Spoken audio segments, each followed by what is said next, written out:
New music means new project. This fall, the National Building Museum is bringing together leading Black voices in design, art, and architecture for Intersections, a series of dynamic discussions about culture, equity, and representation through the lens of design.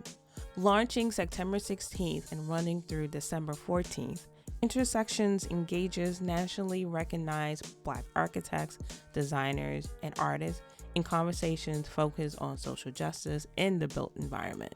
Through interactive lectures and hands-on workshops, the series is designed to provoke new thinking, spark conversation, enlighten, and empower. In partnership with the National Building Museum in Washington, D.C., Architecture's Political Podcast will dive deeper into some of the topics as well as presenters stemming from this phenomenal series, Intersections. In case you're not from the area, let me tell you a little bit about the National Building Museum. Since it was created in 1980 through an act of Congress, the National Building Museum has transformed the public's understanding of the impact of architecture, engineering, landscape architecture, construction, planning, and design. Through exhibitions, educational programs, and special events, the National Building Museum welcomes visitors of all ages to experience stories about the built world and its power to shape lives, communities, and our future. Links to the Intersection series is in the show notes of each episode, which includes registration that's both in person and virtual. So check it out. First off, I want to shout out to Mike Hill. He is the OG of the National Building Museum. I know when I was a young kid, fresh out of high school, in college, and I got to hang out with Mr. Mike Hill. Shout out to him. And also Rashad Wellingham. I still can't remember how we met, but apparently there's a lot of other people that you know that I know, and I appreciate you. This conversation came to a surprise, but it was such a pleasant surprise because I got to meet Jacquelyn Sawyer. Like, she is a beautiful person, both inside and gorgeous skin. Offline, we talked about skincare, and she's hooking me up. But Intersections. Not only will you learn about this great programming at the National Building Museum, but also the VP of Education and Programming. You're going to enjoy this conversation. This series is not just a bunch of Black people getting together. No, we are talking about issues. We are talking about design. We are talking about architecture. We are talking about art. We are talking about community planning. We are talking about everything that has to do with everything that I talk about on this podcast. She brought in experts that you should already know. If not, you will. And the thing about it is I'm a fangirl of all these people that's on the list. You have to check it out. And if you need a place to stay, just to attend these sessions, you can't stay by me, but I can hook you up with some recommendations. I'm going to let the interview speak for itself. And here you go. Hi, Jacquelyn. Hi, how are you? I'm good. Thank you for coming on. Oh, thank you for having me. Introduce yourself to the audience for me. My name is Jacquelyn Sawyer. I am the Vice President of Education and Engagement at the National Building Museum in Washington, D.C. And you're originally from Norfolk, aka 757. The best of 757. Yes, I am in Norfolk. I grew up in Norfolk and then came to the D.C., Baltimore metro area for school at George Mason and moved up to Baltimore to teach in Baltimore public schools and never left. Have you been anywhere else? Just out of curiosity. Yeah, actually, as a kid, I moved around a lot. My dad is a college professor, so I was a faculty brat. So I started life in Knoxville, Tennessee, where he was finishing his PhD. Then we moved to Philly for a little bit, then South Orange, New Jersey, when I was really young, like 2 to about 5. And then the last half of high school, junior year and senior year, I lived in Charlotte. So what brought us together is you contacted me because you listened to this fabulous podcast. It is indeed fabulous. And you are putting together a program called Intersections, where diversity, equity, and design meet. And we are here mainly because of this awesome program you've put together. But, just a little bit about you, because I think that your story is quite interesting. I hit you up on LinkedIn and you worked for DCPS.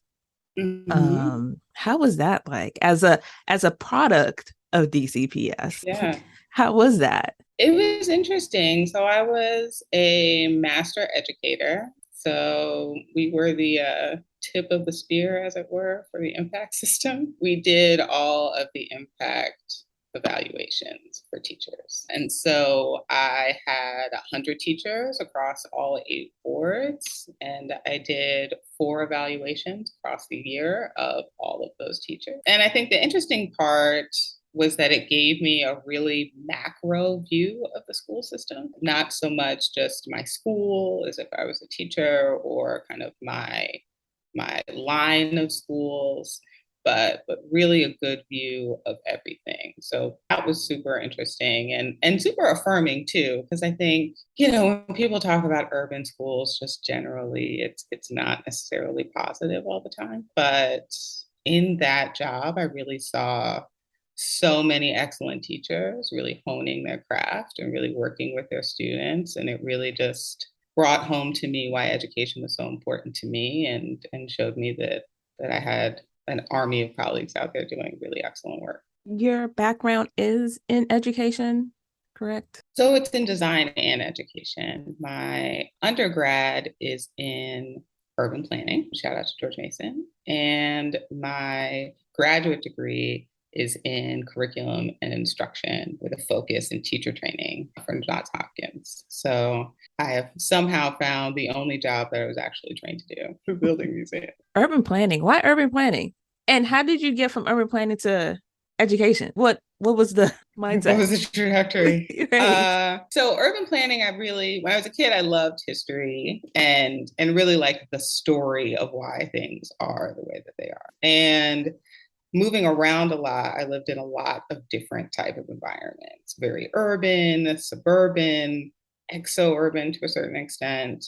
And I found how people live in those environments and how they adapt to those environments really interesting. And urban planning for me was really like the confluence of everything. Like it is how we decide to shape our communal space, essentially. And I found that collaboration really interesting. And then how really good design decisions and like really terrible design decisions affect how you just live your life on a daily basis. I just found that so deeply interesting. And so I finished my degree. I got into planning school at Morgan State, moved to Baltimore, and to put myself through planning school, I started teaching 7th grade. And I loved it. I loved the classroom. And so I took like a hard right and went into teaching. And for the next few years, I taught high school, middle school, social studies, and language arts.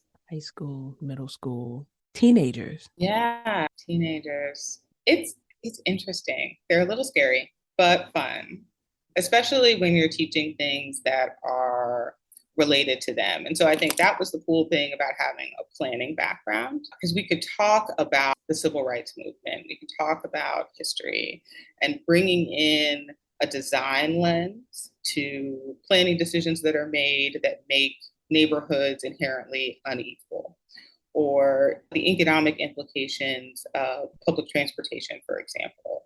Bringing all of that into discussing the Montgomery bus boycott and then relating it to how buses run in your community really kind of brought home the historic lessons that we were learning and kind of the through line between the life that they generally lead and what we were talking about happening 70, 60 years before their time. And so that to me was a really interesting part about particularly US history, which I taught most, really kind of connecting why they're waiting an hour for the bus and the decisions that are made downtown for their communities and why those decisions are made. What made you leave high school? So I taught in what Baltimore City Schools categorized as a persistently dangerous school at the time. And I loved my school. I'd been there for about 5 years. My last year, I was pregnant the whole school year. My first son was a perfect teacher baby. He was due the last day of school. And I realized that all the things that I had been giving my students, the time and the attention and just all of myself to my teaching was going to have to change when I became a mother. And I didn't feel confident that I would have been able to give as much as I needed to give to my students and then be able to go home and give it to my son as well. So I took a year off and decided to pivot into curriculum writing and nonprofit work to still kind of be associated with the school system, but be able to have the reserves to support my one son at the time, my two sons now. So also you transitioned into museums. Yeah. How was the Reginald Lewis Museum in Bmore? How was that? It's so interesting. So the Lewis Museum, I think, is such a special institution. And before I started working there, running their education curation and interpretation departments, many, many years before that, as a baby teacher, helped write their school curriculum. So I had been involved with the Lewis for a really long time and loved it as an institution. It was so deeply affirming as a Black woman and a history teacher to be in a place where you could bring your whole self and your whole passion to work and really talk about the Black experience in America, the Black experience in Maryland, and just spend your whole day figuring out how to create interesting programs around that and communicate that to children and the community. I mean, it was truly a wonderful experience being there. And now you are at the National Building Museum. We talked about this earlier, how we were both familiar with the Building Museum for a very long time. My story with the Building Museum is freshman in college. I participated in a program. The name's drawing a blank, but it's coming to me.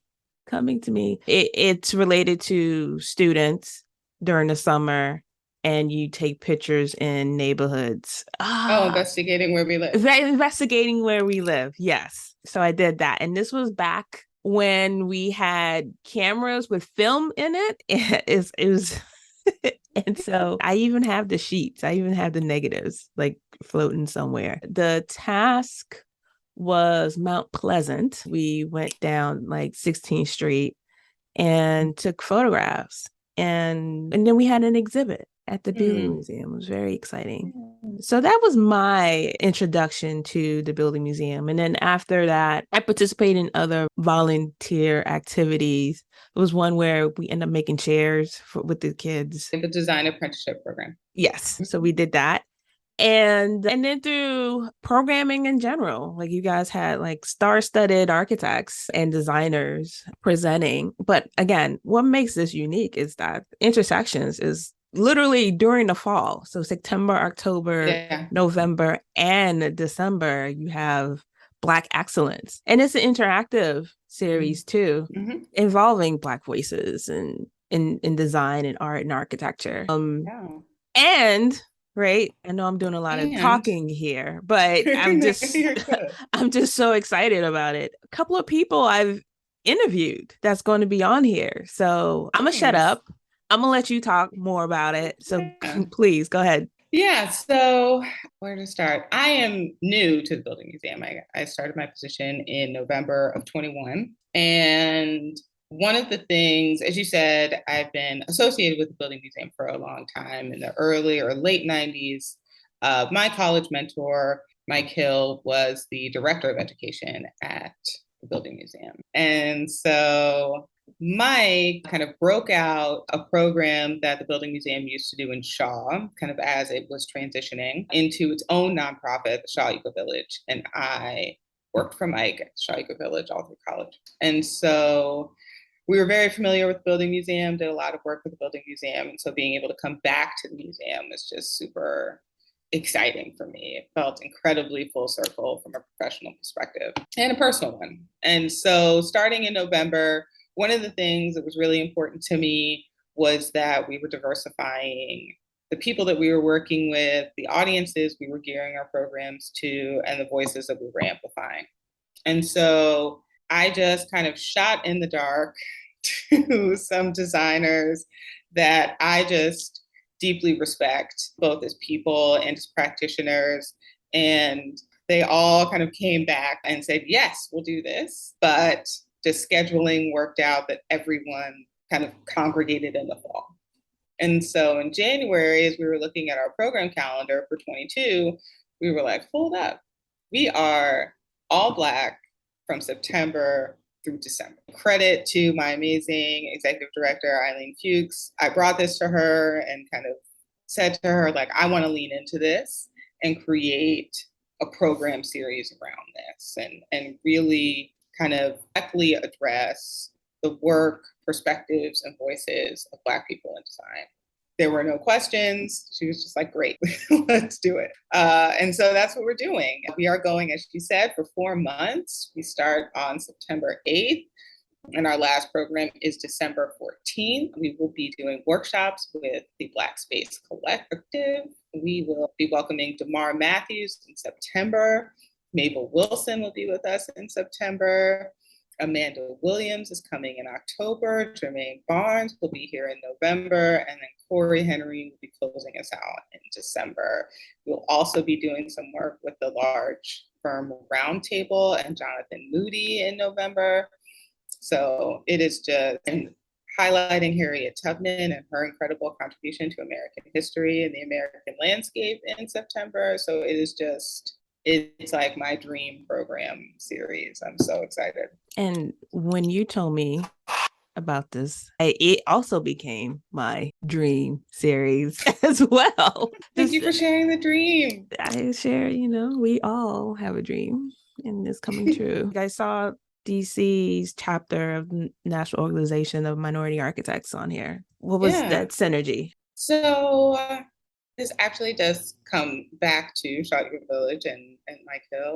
So the vice president, one of the vice presidents of DC NOMA, Rashard Willingham, and I interned together 100 years ago for Mike Hill. And so we've kept in touch kind of throughout our professional lives. And when I started this position and intersections kind of popped up, I reached out to Rashard and I was like, we need to have you and your organization be part of this, because it's also important to me that it not be kind of the building museum Columbusing these people, like, look at these amazing architects and designers that we found, but that we are working with the whole of the Black design community and really brought NOMA in very early on as a thought partner and also kind of a sponsor of this program, because we wanted to do it right. I wanted to do it right. And I wanted to make sure that we were involving that community as well. So DC NOMA is a sponsor. They have kind of been with us since last December as we've been working through this and finalizing program structure. And I'm just so excited to work with Shard and Reggie Truxton and their entire team. And shout out to Mike Hill. Yes. Mike is the OG. I remember Mike Hill. Like right? It's shout Mike out to him. Is the OG. He's incredible. He's brought us all together. And also shout out to all this coming together. It's weird. 20 years ago. It's weird.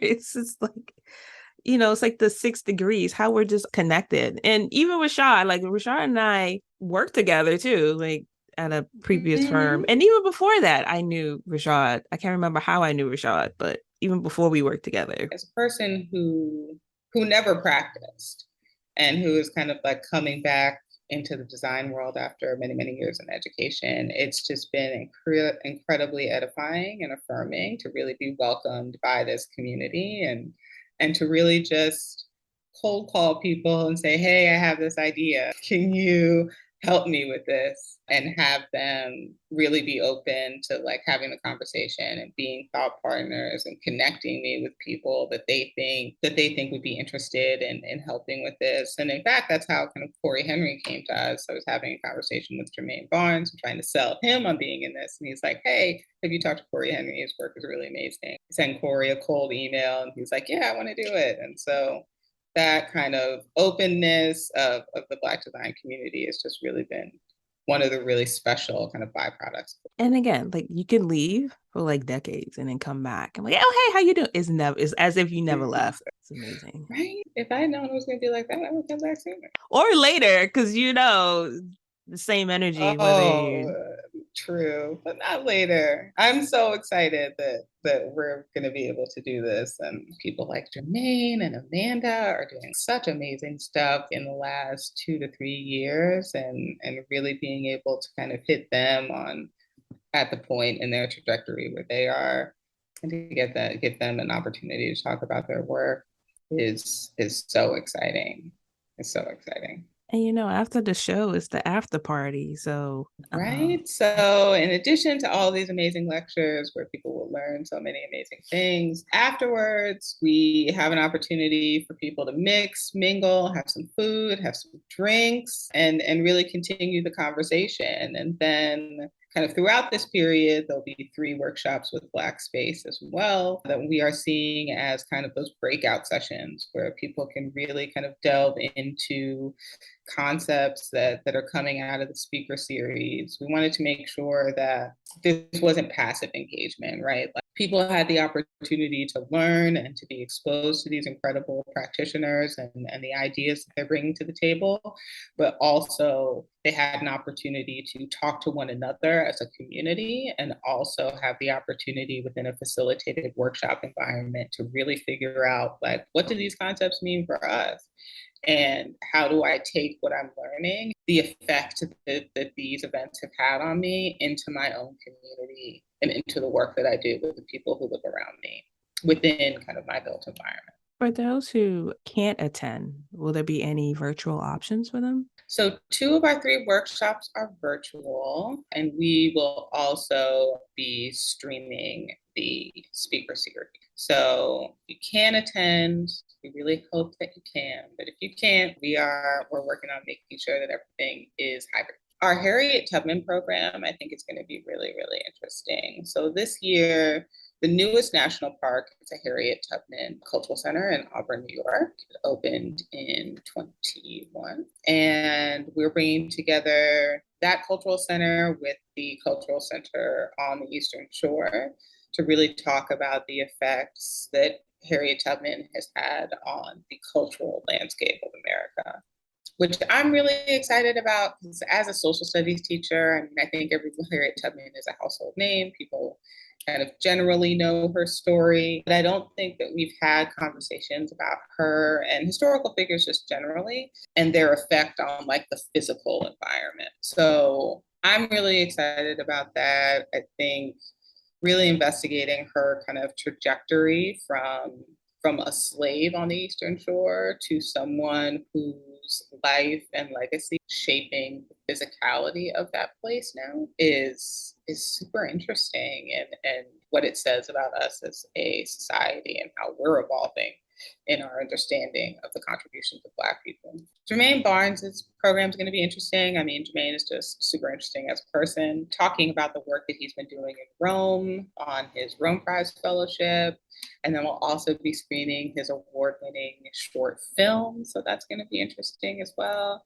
And that program is what we call a late night. So there'll be like live music, kind of heavier food, drinks. The museum will be open late. You can check out our exhibitions that night as well, all kind of part of this whole series. So I'm excited about that one as well. As a person who has been working in museums and working in programming for a long time, I can't think of a time where an institution has really dedicated 4 months to exploring the voices and perspectives of Black people in any discipline.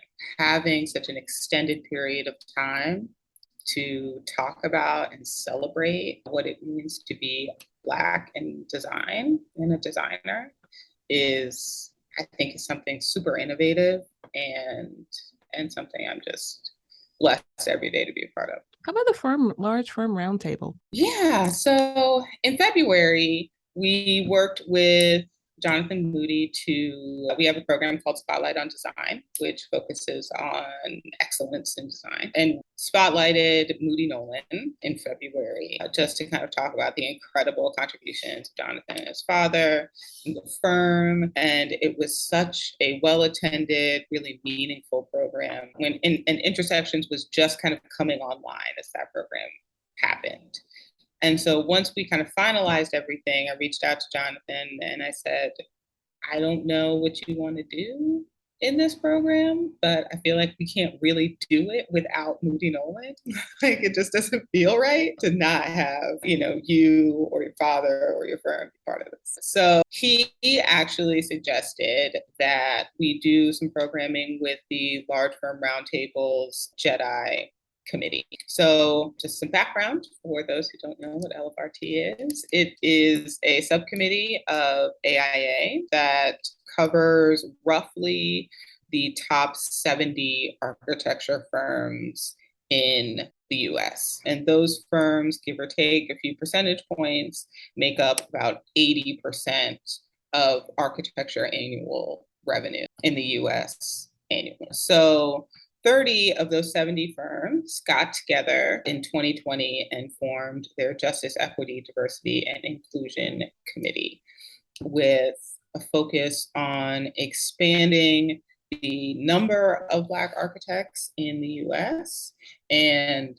retaining those architects within their firm. And so they've been meeting pretty regularly over the last 2 years, coming up with recommendations on how to do that, very similar to their recommendations on sustainability that they put out. So when Jonathan and I started talking, he was really interested in having this conversation around what the responsibility of these firms as leaders in the industry, but beyond making recommendations, what really is their responsibility as leaders of these leading firms in committing to diversity and retaining Black and brown and female architects. What do they need to do beyond saying this is what you should do to everybody else? And that is essentially what that conversation is really going to be about. We're going to be talking about corporate responsibility to equity and diversity and what the walk looks like, not just the talk.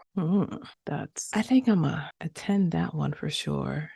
See if Melissa's question will get answered with that one. I'm gonna be like, that's my friend. That's what question. Either that or I get escorted out. Let's see how this is. Escorting out. No, escorting out. No. But I think I'm really interested in that conversation. So Me Jonathan too. Obviously is on the committee and he'll be joined by 4 of his colleagues, Marnique Heath of the DC Studios office and the MBM board will be moderating. Oh, great. So it's going to be an interesting conversation because I don't think, and this is the first time that the committee is talking about these recommendations publicly. So that's also super interesting. These are things that have not kind of been out there in the world to be digested. And it's really the first time that they're stepping out and having these conversations. So that's cool too. Okay. Oh, Black Space Collaborative. I've been following them on IG and Twitter and other social media platforms for ever since their inception. How do you and me both? And just the way that they created the manifesto, it's remarkable. And to actually see them, I'm assuming, use it for this workshop. How was that conversation? You again cold called and you're like, hey, we will love to have you. Cold call, like fangirl cold call. I love you. Can we work together? Mm-hmm. And we really actually, when I first approached them, we wanted to just do a series of workshops just on its own, like standalone workshop series. And then Intersections kind of came online at the same time. So I started in November. We committed the first person to what would be Intersections later that month. And then in January, we had everyone kind of set. So this is kind of happening in 60 to 90 day period. So I said to them, I know we were going to work together in March, but let's postpone this because I think it would be a really good additive to this series we're doing in the fall. And they were super supportive and really wonderful with us and sent us so many contracts and piece of paper, and really kind of supported the development of this program. And so these workshops, as I said, are really kind of thought and action sessions that are meant to kind of complement these really meaty, like this really meaty lecture series. So the first two, we're going to dive into the manifesto and what it means to have culturally affirming spaces and why it is important to have the voices of Black people at the table when we're looking at the design and development of the space that we live in, and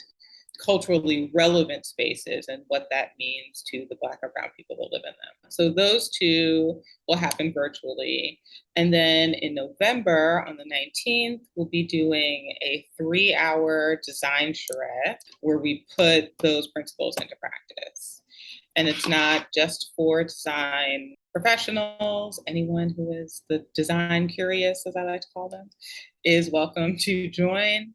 And we're going to be talking about museum interiors and how museums can be more culturally affirming and welcoming to a diversity of patrons, particularly Black folks. And I'm hoping especially other design professionals in the museum genre participate, because it's an important dialogue to have. For sure. I mean, I think the great thing about Black Space and their manifesto is it really puts into practice, I think, a lot of the things that we talk about when we talk about diversity and inclusion on kind of that 50,000 foot level. Like, what does that look like as a practitioner, as a community member, as a designer? What are the things that you do in order to reach this level of equity and inclusion? And I don't think a lot of people are really having that conversation. It's just like, this is something that we should do. And Black Space really got in there and said, this is how you do it. And that is really, really interesting. So, quick question as we wrap this up. I don't know if it's going to be quick or not. So you created your dream team, your basketball dream team as your Olympic dream team. Any wish list or maybe any additions that you would like to participate in maybe next year, or ideas that you just couldn't stuff into this one? Oh my goodness. Do you have an hour? So many. We're very like architecture focused, which I think is so great. I would love to have, next time we do this, to have more landscape architects, because I think we don't really think about landscape in the way that we really could. You know, we did a program with Walter Hood last year, which was really wonderful. And unfortunately, he was not able to participate in this program. But like someone like him or Sarah Zwody would be so amazing to have. Siku Cook is definitely on my list. Daryl McKissick is so on my list as well. I think the work that, actually, she and I, we don't know each other, but our families know each other. Like, her aunt and my aunt were like lifelong best friends, and like grew up together. What? But she and I don't know each other. So Daryl, if you are listening, we'd love to talk to you. We'll definitely make this happen. We'll make this happen. We made other stuff happen. We can make this happen too. Yeah. So they come to mind. I think there are just so many like really amazing like designers out there right now that are really kind of coming to the table with a really interesting perspective that is blowing up kind of this traditional westernized view of like what design is. So I'm looking at Intersections as kind of our inaugural event. Like, I want to do this every year and really kind of give a continuous and consistent platform to designers of color. So there's so much to talk about. I think I would love to really talk very deeply about like zoning and gentrification. One of my kind of personal things that I think about a lot is kind of divestment in communities as like a long-term tool. And now people kind of coming back into those communities after they've been so depleted and depressed for such a long time, and then gentrifying them. And so like what the through line is between those two things, because I think we discuss them generally very separately.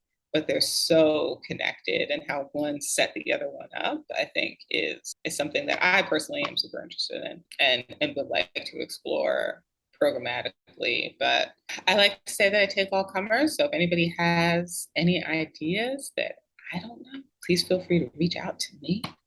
I'm at work all the time. So please feel free to let me know. But I think the big takeaway for me is that the Building Museum is really making those investments as a convener to open up to diverse audiences and welcome diversity of thought, not just in this 4-month period, but moving forward. I think is in my role, my department oversees all of our education programs, all of our exhibition programs, and then all of our public programs. So everything that's front facing that isn't an exhibition comes out of my team. And I think our foundation and our professional ethos is really amplifying underrepresented voices and creating spaces for those who traditionally have not had. So this is kind of the beginning of that, and we're looking forward to what the future holds. How do you want people to contact you? Just through LinkedIn? Is that fine? Or yeah, look me up on LinkedIn, Jacquelyn Sawyer. Great. We will, of course, have all of the information of this programming series, Intersections, in the show notes, as well as any relative links to it, registration, all that good stuff. Thank you so much, Jacquelyn. Oh, thank you. I've been banned for a long time, so this is like bucket list level for me. This is exciting. I'm glad we connected, and we're now lifelong best friends. So we could leave each other and then come back as if we never left each other. Exactly. All right. Thank you so much. Thank you. Bye. Hey, listeners. I have an exciting announcement. I decided to launch a membership program for the show, where you have a chance to support me and the show directly. I love creating the show, and it means the world to me that you all tune in to keep hearing me week after week. But it takes an immense amount of time and energy to produce. I want to keep the show going, and I want to invest in its growth. And I also want you to become a partner with me in this journey.